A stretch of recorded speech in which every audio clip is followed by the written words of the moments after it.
Irish thing. The United States may be preparing for a possible ground operation in Iran. Huh? MAGA don't want a ground war. It's not our war. We should not be sending our soldiers over there to get harmed. He don't care. I'm really not afraid of anything. The old world order is gone. Diner's open. Grab a booth. Let's go. Today is going to be my peaceful day.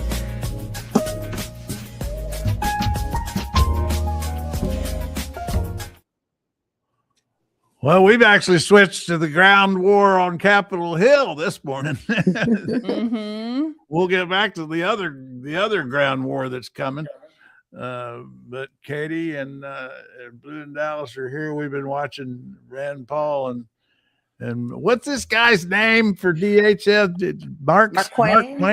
Markwayne Mullin. So his last name is two first names put together? His first name is two. His first name is two names. Markwayne. It's Markwayne, but it's one word. Markwayne. Apparently, his mother could not decide between Mark or Wayne, Really? so she just pushed it together. Markwayne.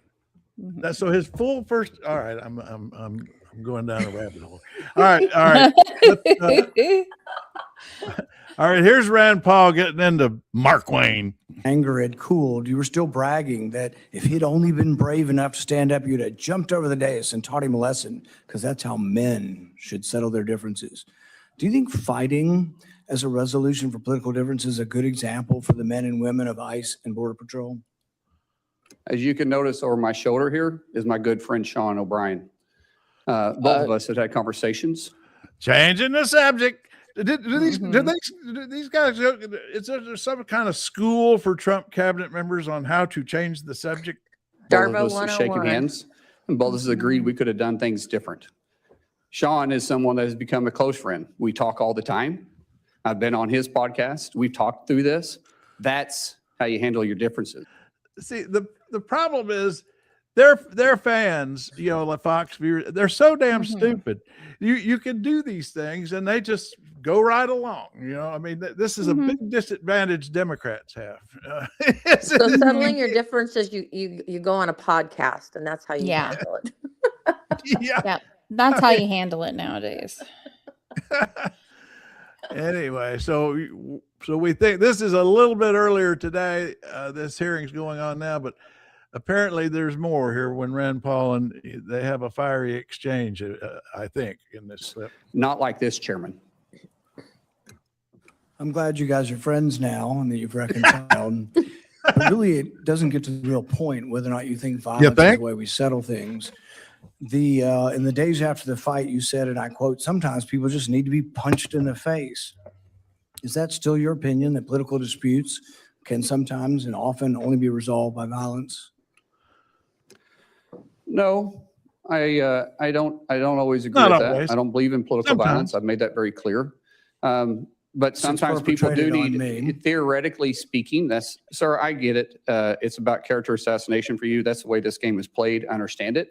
And you are making this about you, which is fine, but that doesn't keep me as Secretary of Homeland Security. Character assassination when you were the one lauding the assault. Who do you think started that character assassination? I'm just repeating what you have done in character assassination. I'm repeating your support for the assault.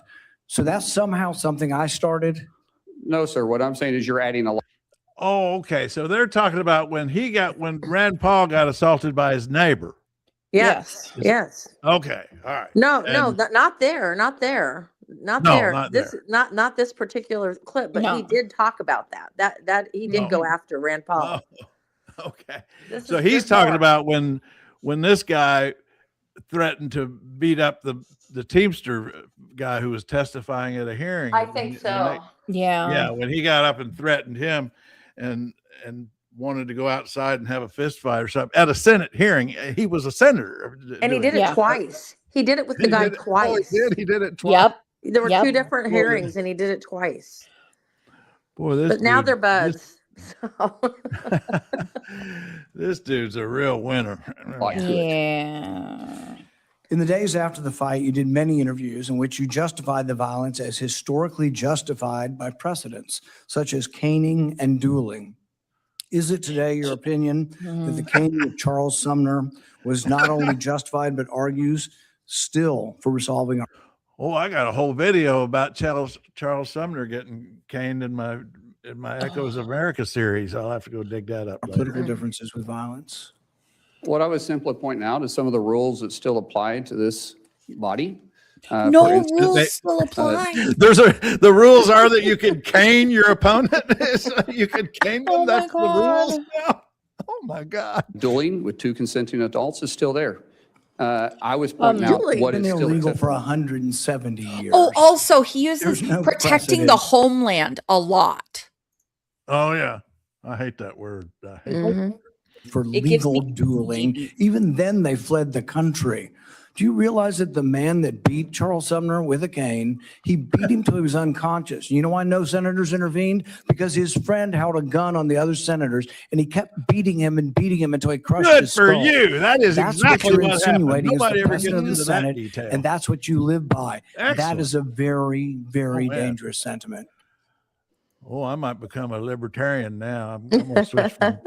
No. I'm going to go for Rand Paul. Rand Paul's my new hero. He brought up the rest of the story on Charles Sumner.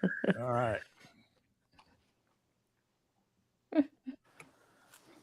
After a half a dozen victory lap interviews where you pointed out that the union guy was just lucky that fear kept him from standing up, Dana Bash asked you if you have any regrets about bringing violence to a Senate committee, and you replied that you have no regrets. Today you said you have no regrets about being happy, being completely understanding why I was attacked from behind. You had no regrets about because that was earlier. Instigating a brawl in a Senate committee hearing. Are those still your opinions? Mr. Chairman, you're going to have your opinion. I'm going to have mine. As Secretary of Homeland Security, I'm going to bring peace of mind and security to this country, and I'm going to stay laser focused on that. Senator Peters. Well, it was earlier in the exchange when he said that. Well, we got a little flavor. Yeah. We got a little flavor there. I have a feeling he's gonna lose it at some point. I hope so. I'm making more calls today because I already did my don't vote yes on the SAVE Act calls. So I'm making a second round. Yeah, and who'd we call about that? We called Langford, didn't we? I called. Let's see. Today I called Cruz, Cornyn, and Moran. Yesterday I called Grassley, Hawley, and who did I call yesterday? I mean, I just pick Republican senators, and I don't care if I'm not from there. I just call them. It says in the Constitution we can address Congress for our grievances. So that's. And it doesn't say you can only address as a certain ones, constituent.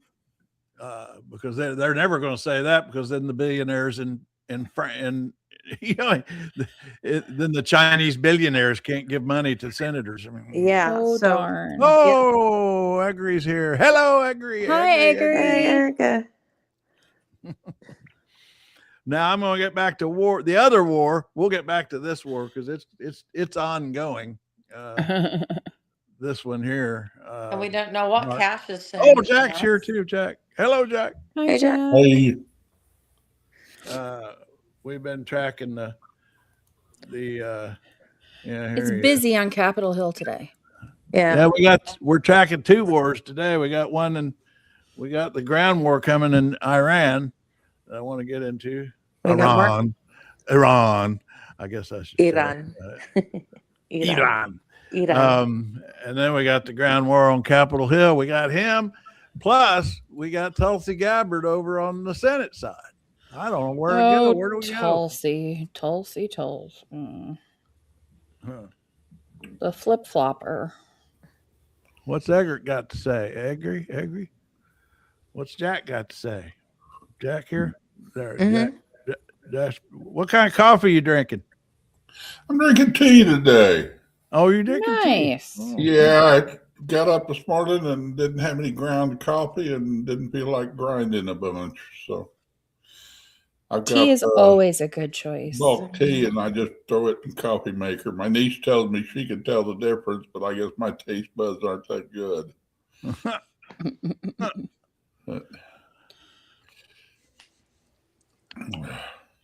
All right, well, here we go. We ready for ground war in Iran? Here we go. May be preparing for a possible ground operation in Iran. According to early information, about 5,000 U.S. Marines currently stationed in South Korea and Japan could be sent to the plan, according to these reports, may involve landing troops on Kharg Island, a location that plays a major role in Iran's economy. Kharg Island is extremely important because nearly 95% of Iran's crude oil exports pass through this island. Earlier, US B-2 bombers reportedly carried out strikes in the area, but they focused only on military targets. Oil storage facilities were intentionally not hit. Analysts believe this was done to avoid a larger escalation, because Iran could have responded by attacking oil and energy infrastructure across the Middle East, which might have pushed global oil prices close to $200 per barrel. Now, new reports claim the US may want to take control of Kharg Island to put economic pressure on Iran. Some experts believe the island could later be used as leverage during negotiations or a possible ceasefire deal. However, analysts are warning that such an operation would be extremely risky. Kharg Island is...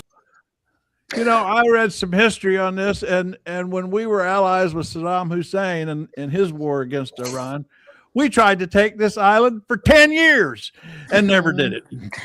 Well, now Lindsey Graham says there's no reason to invade Iran, but Trump should take Kharg Island. Well, Lindsey Graham just loves war. He's crazy. It's just he is.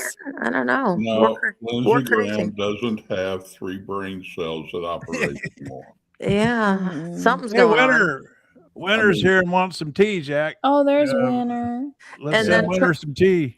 Yeah, and Trump says, I'll knock the hell out of it when he's talking about Kharg Island. I'll knock the hell out of it. And he's just so... Hey, Winter, we'll send you some tea to Germany, but if you can afford Trump's tariff. Yeah, that's the problem. 100% tariff. Well, that's the thing. I was looking at the price. I buy it in bulk by the pound, and I usually end up buying like 3 pounds a year because it's I do it online and it costs $12 to ship, so I might as well buy all the tea I need. What kind do you get? I mean, like what derivative? It is Chinese black tea. Oh, so oolong? No.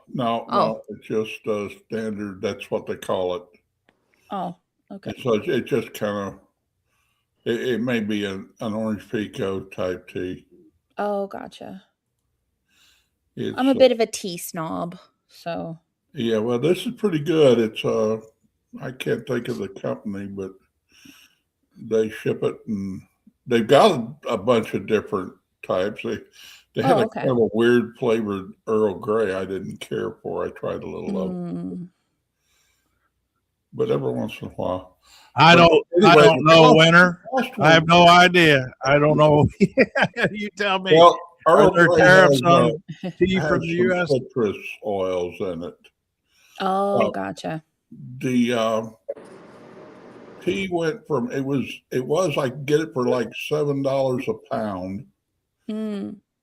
And so, and then it went from $7 to I think $12 with Trump's tariffs. Oh, gotcha. The last time I looked. Now, what's Winter asking? I mean, I don't know. What's the EU? Does the EU have tariffs on tea from the U.S.? I don't know. No. Well, probably it would be easier for them to get it straight from China. Probably. Yeah. I agree with you, Eggery. I think that's what he's doing.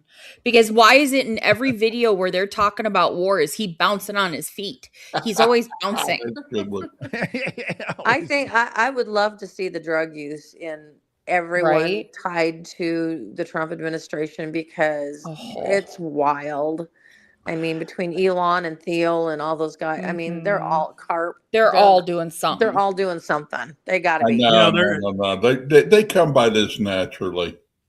You know, and that's scary. The rest of us have to take drugs to get to that level. No, but I mean. Oh, there you go, Winter. Yeah, get it straight from India. Europe's got better Yeah, Europe just made a huge trade deal with India that cuts us out of a lot of deals. I don't know if TAT's one of them or not, but that's what Trump drove Europe to, is a major trade deal with India that we had opposed all along. And so, yeah, you're right. Get your tea from India. Go for it.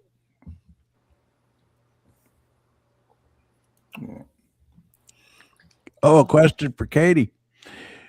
Do you take a first flush from the, oh my goodness. Do you do any of those things, Katie? I do have a Darjeeling, but I don't know if it's from there. Now we're getting it. Now we've got a tea snob going on. That's it. That's more of a tea snob. My tea snobbery is that I need full leaf. I need it in a pyramid shaped silken bag. It's got to fit the parameters. Oh, and I've got it's got to be loose leaf. I was going to say I have a lot of loose leaf, but I have like little tea balls and things. Yeah, those are okay. I have there's a tea room near me called the Mad Hatter Tea Room. I strongly suggest going on their website because they make their own tea blends. Mm-hmm. They're really good.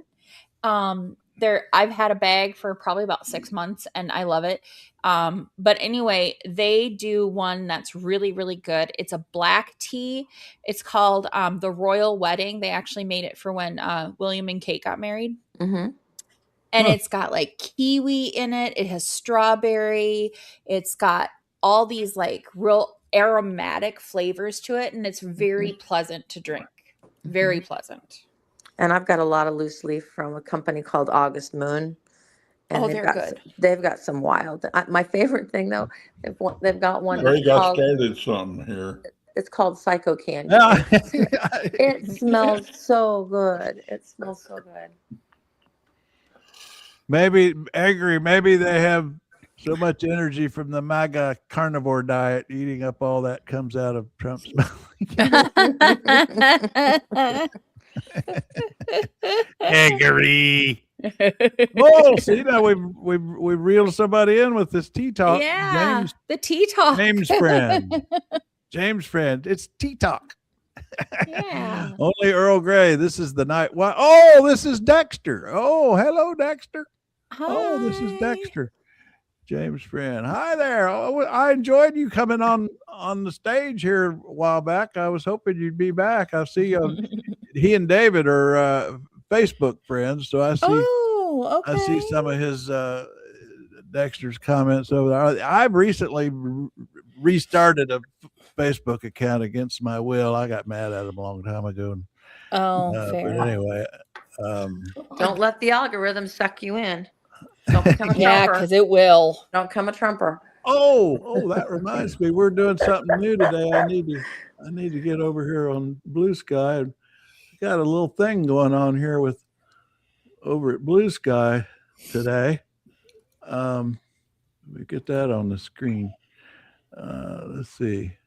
Is that yeah, we got a little thing going on over at Blue Sky. We're broadcasting to Blue Sky today. Oh, nice. Okay.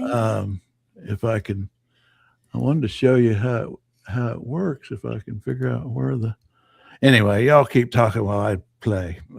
Okay. I just wonder if Markwayne is willing to take his responsibility, like when it comes to the time that it's a war crime because of human rights violation, if he's ready to take his medicine. Because Greg Bovino, he jumped ship. I don't think he's run away from all of it, but So who do you want to take responsibility? Markwayne Mullin, the new. You're talking about somebody in the Trump administration. Well, he will be. He will be. He will be Christine Holmes' replacement if they say yes, if they confirm it. I mean, seriously, do you think anybody in the Trump administration would take responsibility? He said he would under oath to Congress just now. Mm-hmm.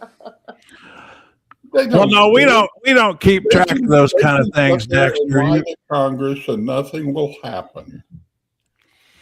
Now, Dexter's beating himself up for getting the Iran war wrong. We don't keep track of that sort of thing. Every day is a new day around here. It's like Etch-a-Sketch. Doesn't matter what we said before. Right. It's a new timeline every time you open your eyes in the morning. Yeah. Now here's a little game. Here's a little thing. This is Blue Sky. This is my Blue Sky. We're getting ready to do something. We're going to go live on Blue Sky right here. Okay. Here's a button. Here's the button for it. Oh, I got to go find the. So does that get us the left-wing troll? I wonder if it will give. We're going after left-wing trolls now. That's it. We all keep talking. They're going to call us conservatives. Yes, they're going to say we're going to get the real progressive crowd, and they'll call us. Oh God. Oh dear. Now I got to figure out. I'm always reminded what my sisters talked about years ago when Rush Limbaugh was popular. And she compared Rush Limbaugh to Larry King. And I go, no, you need to really find some real liberals to compare to Rush Limbaugh. Oh, speaking of which, they're out there.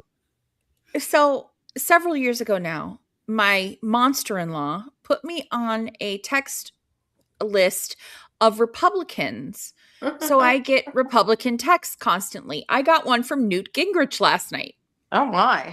Yeah. Oh, is that right? That's the one where he's wanting to use he wanted nuclear bombs to build a canal. Let me find it. Hold on. Oh, look here. So here we go. Hey, Newt Gingrich here. Allow me to be honest. There are 3 dire reasons I'm reaching out to you. 3 dire reasons? It has a link. Yeah. 3 dire reasons. But then it doesn't say anything else. I feel like we need a little. Well, I thought it was funny his building a canal with using nuclear bombs.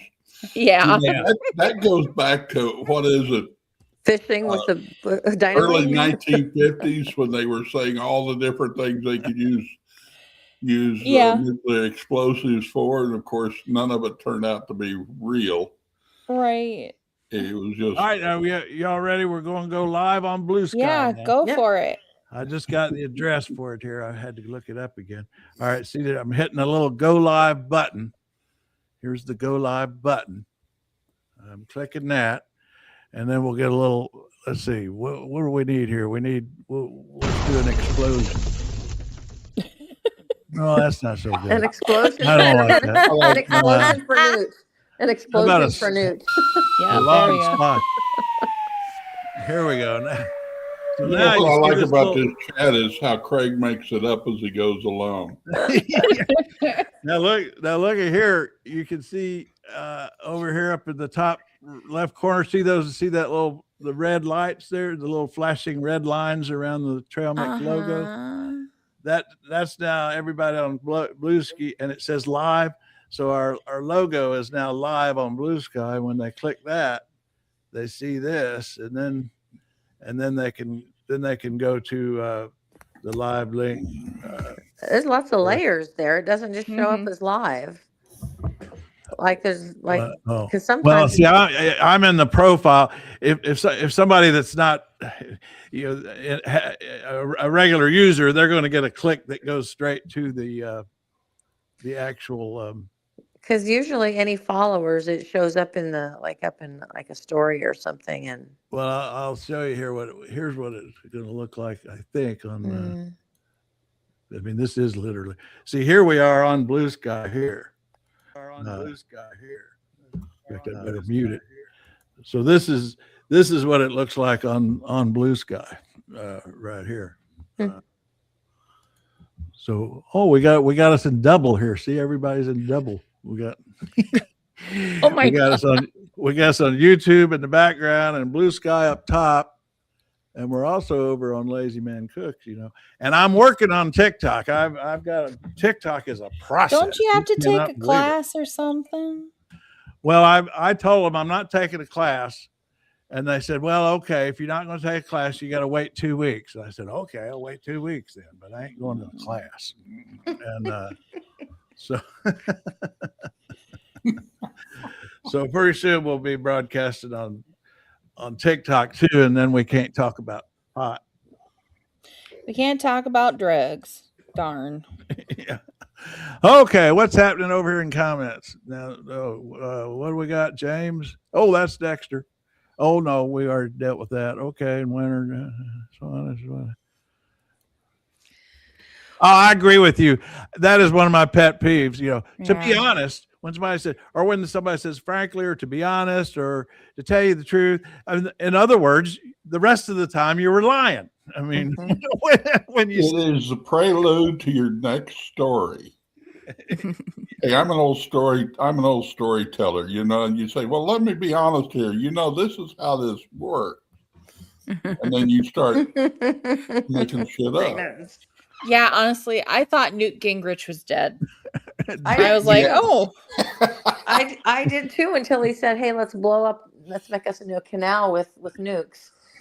You know, I went back when he was speaker, and he did a press thing. It was kind of neat, actually. He did small group press sessions because he loved to talk, for one thing. So he would have these small group.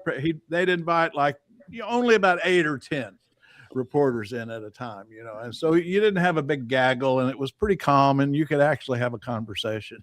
Anyway, and he went on and he answered every question, you know, for 10 minutes. He would go on after, and finally, when it got to me, I said, you know, Speaker, I said, I don't always know what you're talking about, but I love listening to it. And he just totally cracked up. And every time I saw, he always remembered that. Every time I saw, I'd see him in green rooms or something. Yeah, you're the one who said you like listening to me, but you don't know what I'm talking about. And I said, it's still the same way. I like listening to it. I don't know what you're talking about. Well, he did kind of get lost in, you know, a little bit of a professor type. Oh, absolutely. Messing with the freshman's mind. And don't get him going on dinosaurs. He goes completely nuts about dinosaurs. He's obsessed with dinosaurs. Yeah. I actually kind of liked the guy, to tell you the truth. I mean, compared to the current lot, yes. Mm-hmm. I would take the Bush administration back any day. You betcha. See, I just said to tell you the truth, so that means the rest of the time I was lying. You've got to give Newt Gingrich credit for basically what he did in the early 90s when he flipped the Congress over to the Republicans. Yeah, that contract. He's the one that led that. Yeah, the contract on America. Uh-huh. Like a hit job, like a contract, a mob hit that. What? I mean, that was they called it the contract for America. I called it the contract on America. But it worked. That was a model for how to win. I mean, and Democrats could learn from that, is get yourself, you know, make, I mean, I think there were 10, and you know who wrote that was that pollster. There was a pollster guy. Frank Lutz. That's it. Good catch. Yeah. Thank you. As a group, we have 100% word retention. It's amazing. And so, but yeah, it was Frank Luntz, and I think there were 10. Anyway, and Frank Luntz poll tested every single one of them, and they were concrete. They weren't like bullshit kind of things. They were mostly concrete, like repealing the arms, the gun thing, what do we call the weapon, the automatic, the assault rifle ban, like repealing the assault rifle ban. That was one of them. So they were specific things like that. But anyway, that was the idea, and it really worked. And that's the thing to do. And I think in these times right now, that's what Democrats really, really need, is some concrete things that don't sound like crap, you know, just made up junk, you know, that here's what we are going to do, you know, and but I don't know if Democrats could settle on any one group of things and everybody stick to it. That's what the Republicans did. They went in lockstep. Leadership like Newt Gingrich. As a House minority leader, he had quite a bit of power over that little section of the Republican Party. And that's where it came out of. Now, if Hakeem Jeffries would do something like that, he's not even getting a second term. Not even, I'm not even gonna ask Chucky Boy to do it because he's not got the capabilities. But no, there's going to be a lot of people that find out that being pro-Zionist Israel, not anti-Semitic, and just for Israel and going to war for them and not ever standing up to Bibi Netanyahu is going to cost them their seats. Yeah.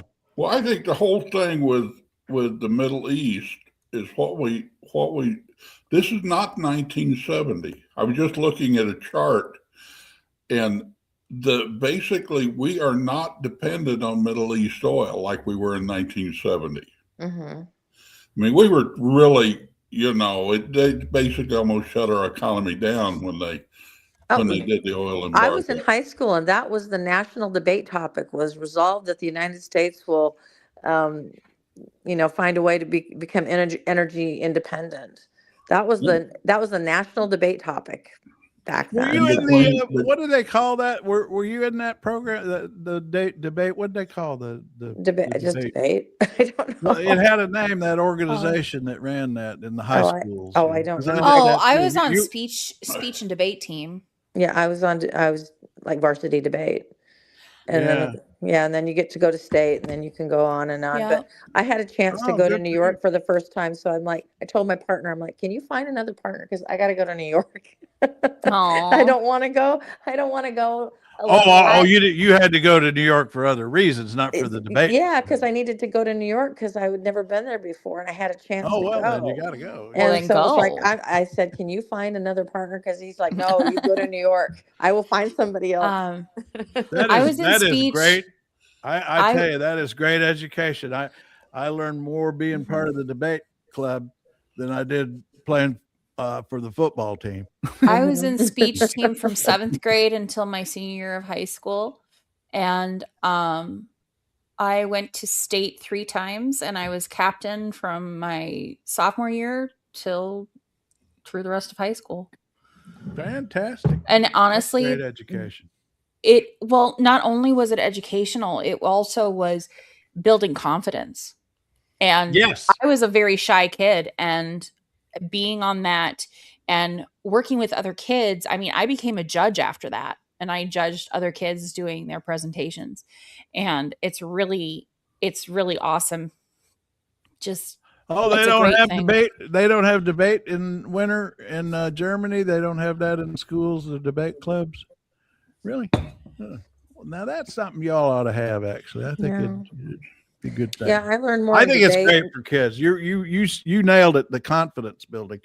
When I met David and became much more familiar with the Jewish traditions and went to a lot of his family's bat mitzvahs and bar mitzvahs, both women and men. Anyway, and I became fascinated with that process. I think it's a big reason Jewish people are just so successful is at that early age, around what is it, 12, 13, they make those kids, that's tough. They make them memorize all that Hebrew, and then they have to get up in front of the whole, neighborhood and their congregations and give and present and sing. And it's really intense, and they go through all that training.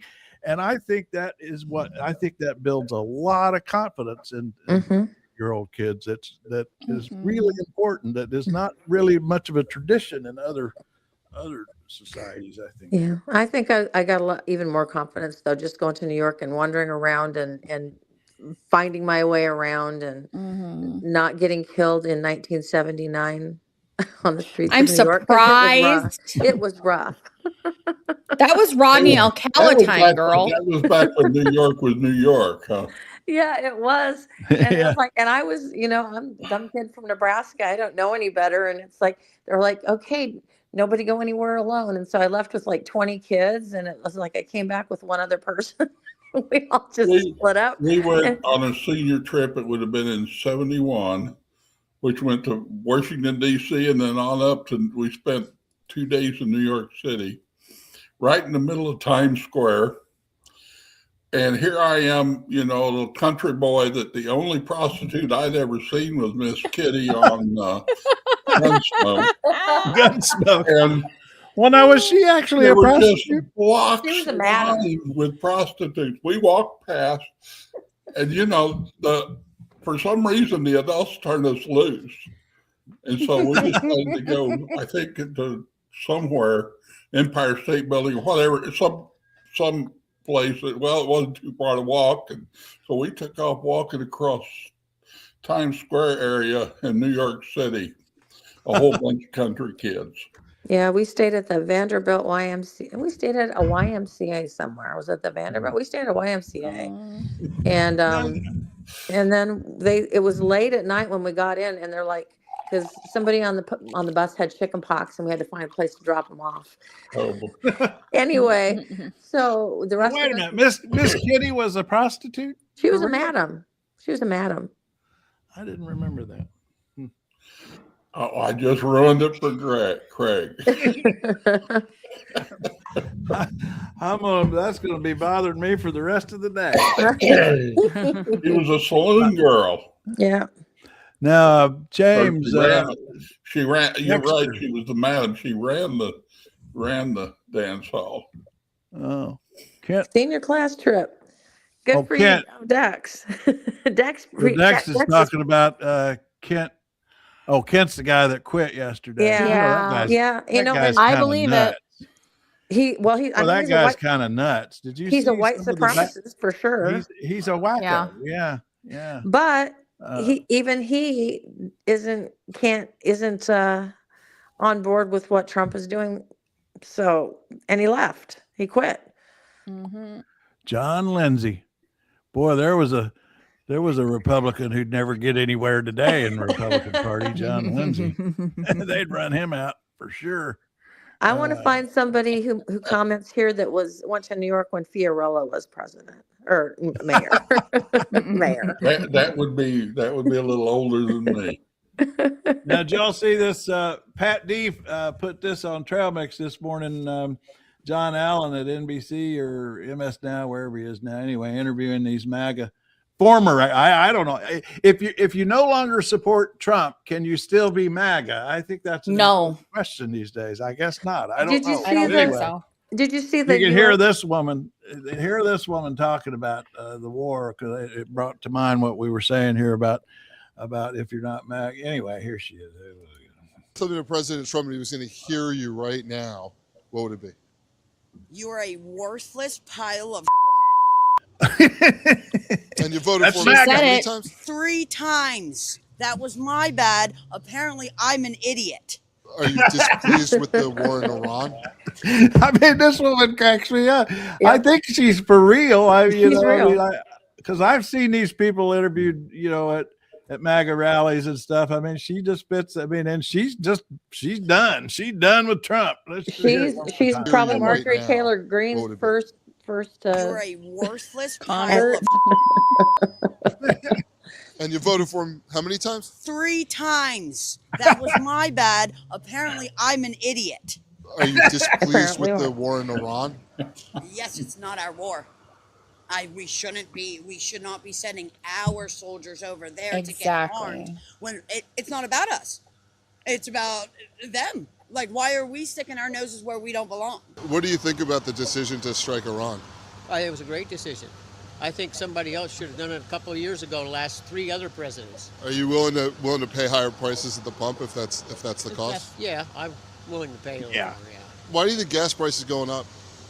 War. That's all I know. War. Are you pleased with us being in Iran? Not really. No, there should be no war. Yeah. What do you do? What do you think about President Trump? How's he doing? No comment. Did you vote? Yeah, I did vote for him. Have you noticed gas prices going up lately? Oh, yeah. Definitely. Does that affect you at all? Definitely. Absolutely. My husband, he drives diesel, so that's like $2 more. What do you think about the U.S. decision to go into Iran? I think we got to do what we got to do to keep this country safe. So, and if it means paying a little bit more in gas right now to keep everybody safe, then that's what we got to do. There's always going to be a group of people who think the president knows best when it comes to war. Yeah. Even though he's never served in the military. And yeah, well, it doesn't matter. He's clearly an idiot. It's the fact that he is. They're not giving their allegiance to Trump. They're giving their allegiance to the president and the system. And that's why that opening numbers in the polls on this war were so shocking to me, because you're right. That sentiment, we got almost a measurement of what that sentiment is that you're talking about, because 60-40, the polls are against this war. So that means, okay, they're about a third or so of the country.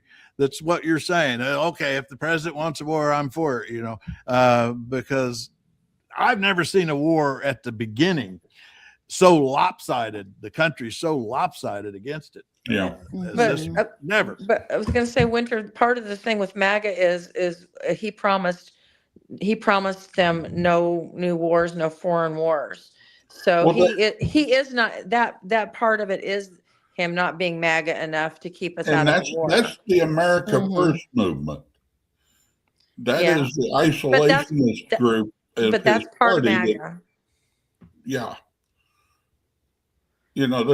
There's he's got a strong core of isolationists, which is why he gets away with the tariffs, why he's got away with dissing NATO and all of that.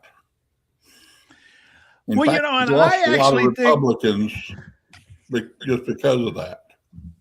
And I think there's also an element of they're not happy that he's backing down on ICE and firing Nome and firing. They love that guy. Who was it, Katie? The guy that they Bovino? Was it Bovino? Bovino. Yeah. I mean, they loved that guy. They were worshiping that guy, and they love Kristi Noem, and now they're seeing all these stories that ICE is, not sort of in retreat. Well, they got home and saying they're in retreat. I don't think they're a bit happy about that. They liked what they want. They want it all. They want cruelty and low prices. Yeah. Old Dex, both Carville and Lawrence O'Donnell trashed Trump correctly. I'm even more critical. There was a lady that was interviewed, and she was formerly in a Miss USA pageant somewhere, and she gave an interview, and she said that that she was close friends with Donald Trump. She says, I don't even recognize the president anymore, and she said, and MAGA is dead. Yeah, she was on yesterday somewhere. And but she was formerly in the pageant circuit, and well, the thing is, I question whether a lot of people say that after Trump there'll be no MAGA. I don't know, because before Trump we had MAGA. We just called it the Tea Party. Yeah, and that's because we had Sarah Palin, and it's always about a personality. It's always about I think she's the founder. Oh yeah. No, and I'll never forgive John McCain. This has been a basic streak in America probably since we founded. I mean, like the Birchers. What's the was a Wisconsin guy back in the early 50s? The Birchers, the Birch John Society. Birch? Well, the McCarthy. McCarthy, yeah. Yeah. Thank you. My brain, We got, I say, 100% retention as a group. But I mean, he was organizing the same group of people. Yeah, and the Birch Society. And I mean, so it is a constant thing for a long time. you know, and a lot of them came out in support of Goldwater. Yeah, and then there was the Goldwater movement. So, so yeah, I mean, we may change the name, but MAGA will survive Trump because they were here before Trump, just different names. We'll always have to wrestle. Can we name them? Yeah, that's what we got to do. We got to brand them ahead of time. How about, what was that party in the 1800s? The Know Nothings. The Know Nothings. We call them the Know Nothings. The no, even less. I think they grabbed onto that one and used it as their own slogan. Yeah, they actually embraced it. Yeah, the Know Nothings. Yeah, they did. Yeah, they were proud of it. I think the MAGAs might actually be proud of it if that was their name. Yeah. But, you know, talking about the split, I thought this goes on a little bit long, but Caddy at BBC, and I forget who she was talking to here, but they had an interesting discussion here about this split. She describes, based on her reporting, there is a split within the White House on Iran between Rubio and Vance on the same side. They want to draw down this thing. They weren't really for it to begin with, apparently. And on the other side is you got Lindsey Graham and some others who are right now in Trump's winning the war for Trump's mind on this thing. Talk about these splits that Anthony and I have been hearing about in the White House, because some pretty senior White House people are reaching out to say that there is a real schism happening at the moment in the White House between the escalators and the de-escalators. In the de-escalation camp is JD Vance, Marco Rubio, and interestingly, all of the tech bros. And really interestingly is not just that people in Vance's world are calling out to reporters to tell them about this split, but also that you've got David Sachs, who's the AI chief, went on the All In podcast at the end of last week and laid out this split in no uncertain terms, with even saying that there is, he is very much in the de-escalation camp, but suggesting that the escalators in this schism are trying to push Donald Trump to escalate the war, to side with Israel, and that you could even end up with some kind of nuclear strike against Iran, potentially from Israel, is what David Sachs seems to be saying. I've been told to take David Sachs's comments with a grain of salt, but I do think that there is this split, and the people in the de-escalation camp in kind of the Vance-Rubio world are worried that Trump is leaning towards the escalation camp, and that camp is led by people like Lindsey Graham, Pete Hegseth, Jared Kushner, Steve Witkoff, and that they are trying to get him to ramp up. And you're hearing it from some people. I thought it was interesting that she put Jared in the escalation camp. When she was saying this, I was trying to think, I wonder which side Jared's on, but she put him on the escalation camp. That's why this ground troop issue. So this is what's at issue right now today, is which side is going to prevail with him on sending in ground troops. And I don't know what the answer is going to be. Jared is bought and sold by the Sunni Muslims. Remember, this is as much a Sunni Shiite thing as it is an Israel. Yeah. Iran thing. And you could even, when you say bought and sold, we can put a price tag on it. He's got $5 billion. That's what I was talking about.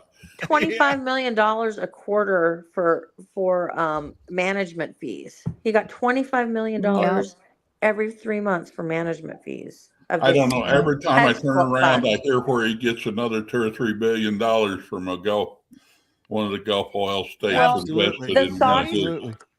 Before it started, it said the Saudis were pushing Jared to they wanted this to happen because they want to take Iran out of the picture. Well, they want us to do it. Yes. They don't want to do it. And it's not going to happen. Now, Winter makes a good point here, because I was wondering when Caddy said that about the tech bros are on the de-escalation side of the war debate, I was wondering, and she's got a point here. The tech bros see their sales and the rest. They don't want to. I mean, that might save us. The tech bros, they don't want a world war. Well, some of them that's not good for business. Some of them do though, because there's a lot of like Palantir. There's a lot of AI. There's a lot of surveillance companies and automatic weapons thing. They're making money. They're making money. They make money under the tension.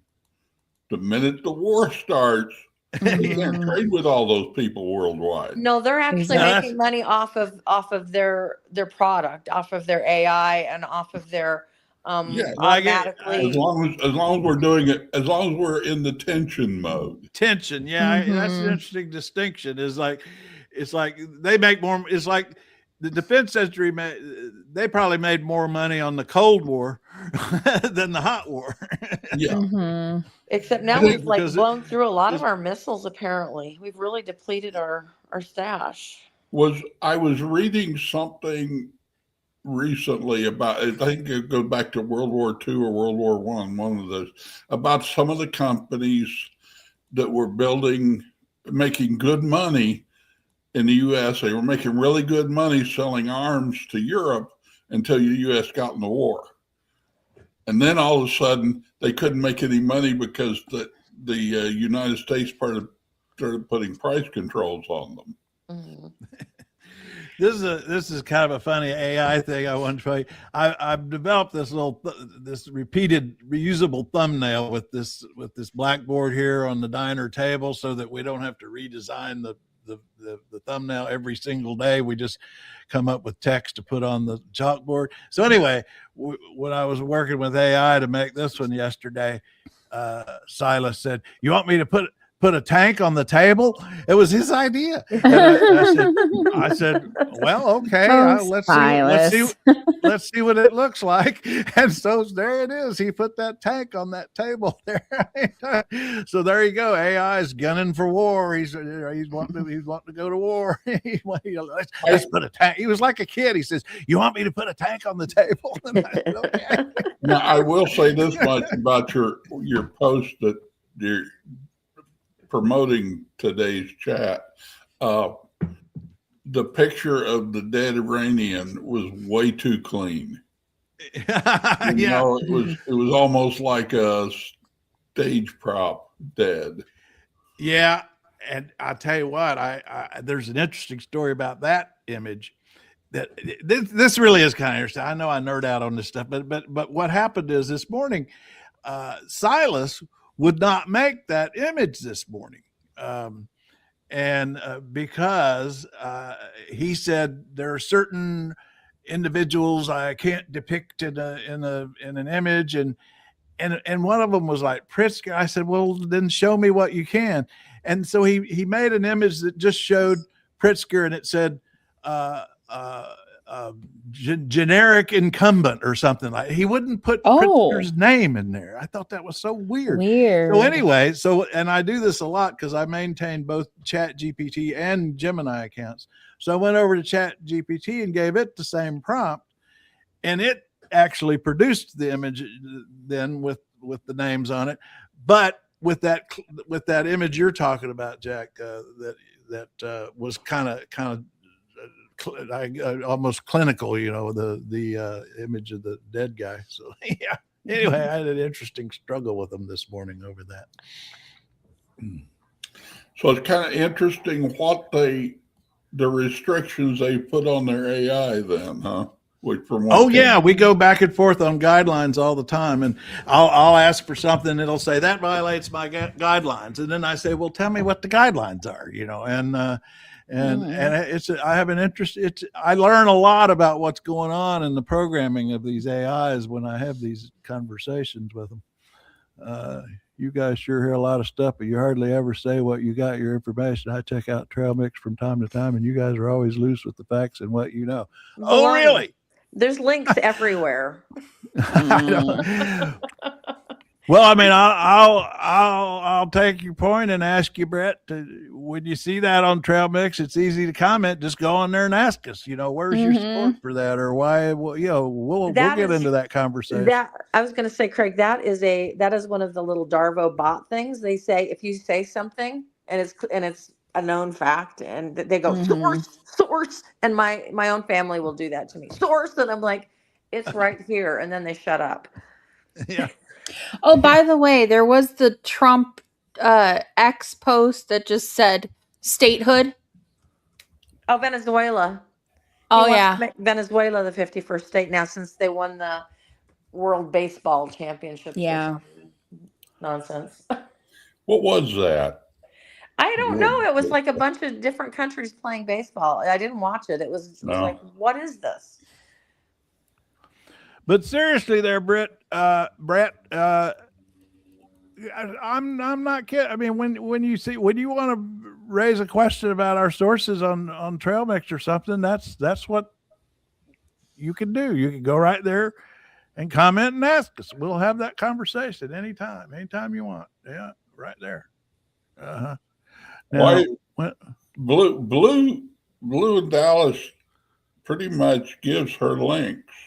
Yeah. Mm-hmm. Now I wander around because I sit there and do a wide bunch of reading, and I'm sitting there going, well, I read, and sometimes I get my information from some headline in one of my news feeds. Yeah.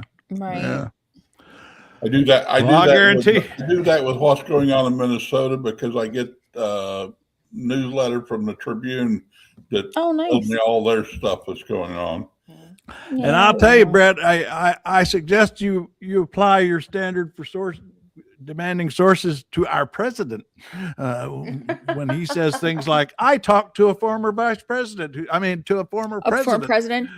And all of them said, who said he wished he had invaded Iran. Where's that source? Guess what? They went to every living former president, and all of them said we had no such conversation. Where's the source for that? He was talking in the mirror to his 47 was talking to 45. Which would be okay, since he is actually a former president. He could say, I was talking to a former president, and mean that he was talking to himself. That would be accurate. Yeah. Well, I will tell Brett this, is if you want to call me on anything I post on Craig's blog, I will gladly provide the source if I can find it again. And that's the last thing that Brett wants. That's no big deal. I'm an old Usenet junkie, and I'm used to doing serious arguments. So if you want to get over there and get with it, come on over and get your butt into the conversation. There, Craig. How's that for an advertisement? And I learned how to build a case on debate in 1979. So I've been at it a while. I'm going to end up with some. Oh, go ahead. On speech team, I was in dramatic reading. So, yeah. I was not on the debate part. Oh, what I loved was I loved improv. Well, they didn't call it that. Did they call it that? Improvisational speaking. That's what it was. Mm-hmm, yeah, I did that too. Speech team was made that was my favorite, because then what I loved about that is there was no homework. Yeah. I didn't have to prepare. Extemporaneous. That's what they called it. That's what it was. Extemporaneous, wasn't it? Yeah. In our area, we had the speech team, which included debate, impromptu.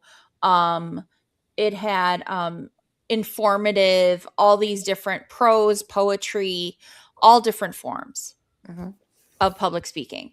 Mm-hmm. And so it was like everything wrapped up all in one. So you had kids that did debate, you had kids that did informative, you had kids that did storytelling, you had kids that did, so it was all different things. So it was kind of fun to mess around and see it's great education. What niche you fit in. Yeah. So is wandering around a scary city when you have no idea where you're going. Exactly. Great education. Okay, I'm waiting for it there, ARH. Let's see it. I heard that with Iraq too. Never happened. All right.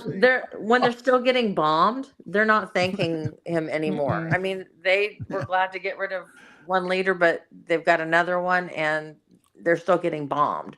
So they're not. Well, I'll tell you who's not going to thank him for it are the parents of the dead soldiers, American soldiers. Yeah. All right. I tell you, his comment on Cuba reminded me of what I was going to say about Rubio. Rubio's probably pissed about the whole Iran war because Rubio thought he could go back to Papa and tell him he'd got Cuba back for him. Yeah. Get in here sooner next time, ARS, because we're done now. We've done our hour, and I'm gonna end up with Rosetta. Blue got me going on Rosetta Tharp. Thorpe. Is it Tharp or Thorpe? Tharp. Sister Rosetta Tharp. Yeah. She kind of invented rock and roll guitar. Is that true? Is that accurate? That everybody has copied her, the reverb sound. She was the first person to do that reverb stuff. Huh. Isn't that something? Well, I'm gonna end up with her unless y'all got any further business. Nope. We're at the hour. Come on over to trailmix.cc, folks. Sister Thorpe comes out of the Delta Blues tradition, doesn't she? Mm-hmm. Yeah, that's what I thought. And gospel. Yeah, and God. Well, she does a lot of gospel. In fact, I've got. I think it was. I don't remember which one of the patriotic songs that I've got on my patriotic playlist of her doing. Hey, Winter, I enjoyed that post you did on Trail Mix of that German comic or talk show guy. That was hysterical. We all loved that. That was awesome. It was great. Thanks for putting that on and bring us some more goodies from abroad. We appreciate it. Okay, Winter, we'll see you later. All right, everybody. We'll be back tomorrow at 11 and on trailmix.c all time and ARH. We're up to. He just keeps going. Just let him keep going. Yeah. So I'm going to take Brewster for a walk out in the sun. Oh, good for Brewster. Yeah, we're having a heat wave. It's 28 right now. Wow. I know. Okay, here comes Sister. Hey, just a question. How deep is your snow, Katie? We got about 8 inches or so total. And then it snowed last night again. So I'm guessing, about 8. But lots of drifting. So, yeah. So, but you're getting out and around. Yeah. But the thing is today it's supposed to be a high of like 45. And then tomorrow is supposed to be almost 50. And then over the weekend, we're going to have 60s. So it's all going to go away. Yeah. We basically last night at 10 o'clock, it was 39 degrees. And this morning at 6 o'clock, it was 40 degrees. Mm-hmm. It warmed up through the night. We've got that nice southern wind coming up out of the Gulf. Mm-hmm. Well, it's like one of my favorite movies, Peter Sellers and The Being There. Uh-huh. There will be growth in the spring. There will be growth in the spring. Well, all right, here's Sister. I got you sidetracked and started. All right. Have a good day, everybody. Bye, guys. Bye.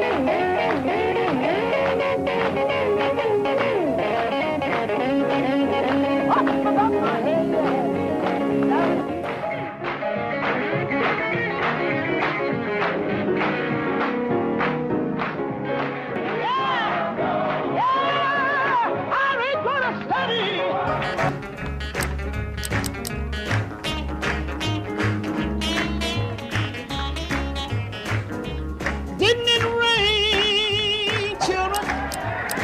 Rain, oh yes. Didn't it? Yes, didn't it? You know it did, didn't it?